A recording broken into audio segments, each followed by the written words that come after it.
conversations used to end with an unusual request. I'm retired. Well, let me show you some stuff anyway, just for old time's sake.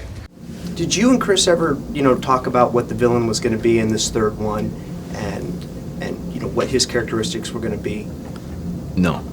So he wouldn't discuss any of that with you? Nope. Look, the one thing that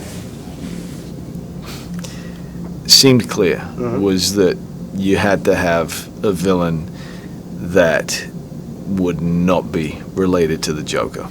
Why is Bane the perfect villain to wrap this thing up with? We had never seen Batman go toe-to-toe with an antagonist who could trade blows with him and you wouldn't know, and the audience is not going to know who's going to win.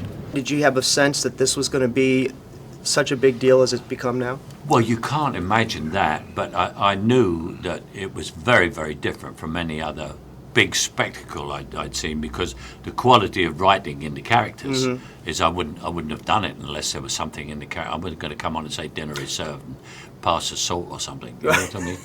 I played a butler. Right. But he wasn't the butler. He was the foster father of Batman, really. Right. You are as precious to me as you were to your own mother and father. I swore to them that I would protect you, and I haven't. Why is this a character that you've always wanted to play? She's really cool. She has her own code. She's independent.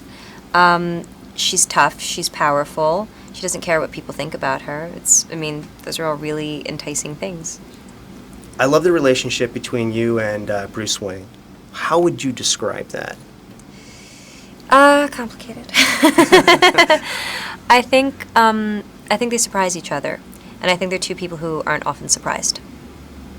You guys have a great relationship here, but I'm curious, Gary, from your point of view, how would you describe, the dichotomy between your two characters here? When we meet Gordon in the first one, yeah, he's still trying to kind of do the right thing against all the odds, and it is has become, despite himself, a little jaded, and sees a young Gordon. He sees himself, I think, in Blake.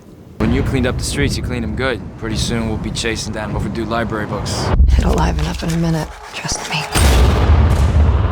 Okay, so I just want to confirm, this is it. This is the last one. There's not going to be another trilogy like Star Wars, right? No.